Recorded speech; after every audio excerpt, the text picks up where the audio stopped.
Hey guys, in this video I will show you how to install Native Mod Menu in GTA 5 Enhanced. Alright, let's begin. Native Mod Menu is one of the best mod menus that works with the GTA 5 Enhanced Edition.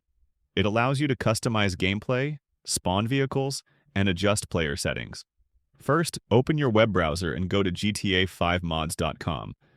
Find the Native Mod Menu page and click the download button. Click download again and save the file on your computer. By default, it will be saved in the Downloads folder.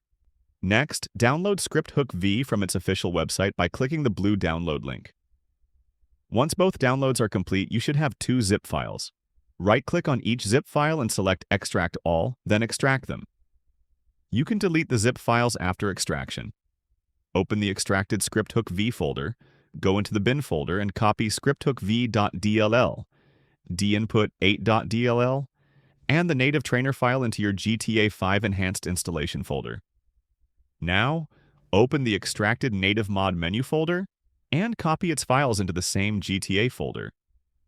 Before launching the game, open Rockstar Games Launcher settings and disable BattlEye. Launch the game in story mode and press the page down key to open the mod menu. So that's basically how you can install Native Mod Menu in GTA 5 Enhanced. That's it for this video. Thanks.